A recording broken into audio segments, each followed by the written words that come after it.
Mga katits, good morning po sa inyong lahat dyan. Mga katits dyan sa Luzon, Visayas at Mindanao. At saka kay Mirian Lariosa ng Maramag Bukidnon. Shout out po sa iyo dyan, mga taga Maramag Bukidnon. Sa lahat mga katits dyan, shout out po sa inyong lahat.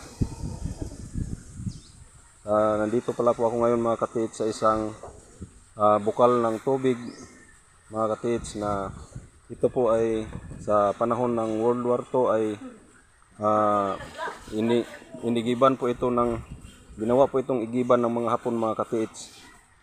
Sa mga katits, ito po ay may sign ito mga katits na ayan po mga katits, kung makita nyo, ayan, mata, ito po ay mata mga katits. Pero sa hindi nakakaalam sa about treasure hunting, parang normal lang, pero sa lahat po ng mga katiits ay na may alam about treasure, kaya ito ay hindi normal. Ayan no, inano po siya mga katiits. Tapos dito mga katiits, ito yung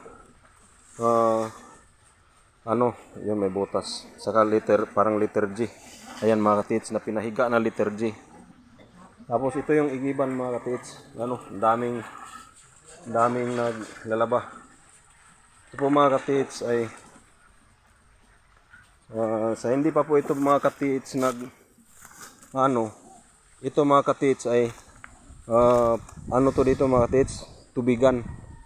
Tsaka sabi ng biyanan ko mga katits, nung hindi pa to na simento, nag-isa siyang naglaba, mayroong Hapon na pumunta rito at saka lumusong dito sa tubig. Tapos dumampot mga katits, may kinuha mga maliliit na parang laruan ng bata, yung Buddha, mga maliliit na Buddha dito mga katits kinuha. Marami, sabi ng biyanan ko na babae, ang dami daw kinuha dito na Buddha na maliliit na inanuhan na, dinikitan na ng mga lumot, sa kung sa sa Bisaya yung lumot. Tapos pag uwi daw ng hapon mga katits, kasi dito yung biyanan ko naglalaba, binigyan daw siya ng isang piraso. Pero hindi daw niya tinanggap yung isang piraso na yung Buddha na maliit, kasi ang naintindihan lang daw niya ay remembrance.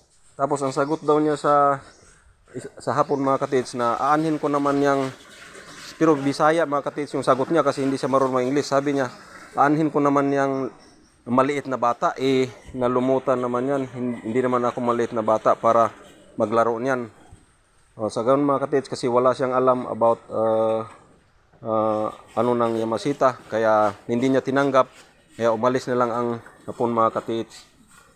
Kaya hindi niya tinanggap, tapos nabanggit niya sa akin mga katits, kaya saka siya nang hinayang ng sinabi ko sa kanya. Kaya ito mga katits, papakita ko sa inyo ang butas dito na nag-rainbow.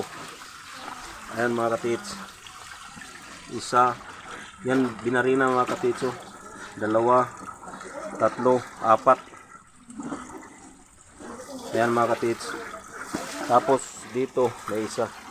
Yan, talagang man-made siya mga katits, pero hindi alam ng mga nagarito sa amin, kasi hindi po nila alam yung mga ganitong bagay.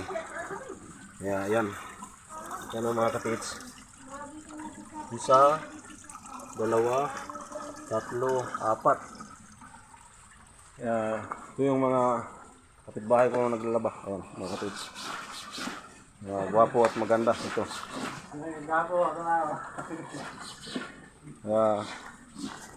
Dito na mga katits, sa likuran may butas na 5 dyan.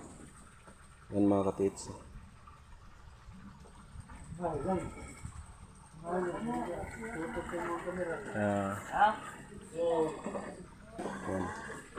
Saka dito mga katits, merong butas. Yan mga katits. Yan.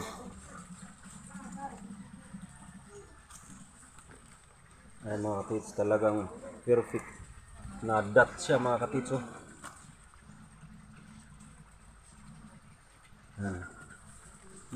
Ito yung butas, nakaharap doon sa may butas na apat mga ka-TH na nag-rainbow. Kaya balikan ko mga ka-TH yung apat na nag-rainbow na butas. Ayan ang mga ka-TH.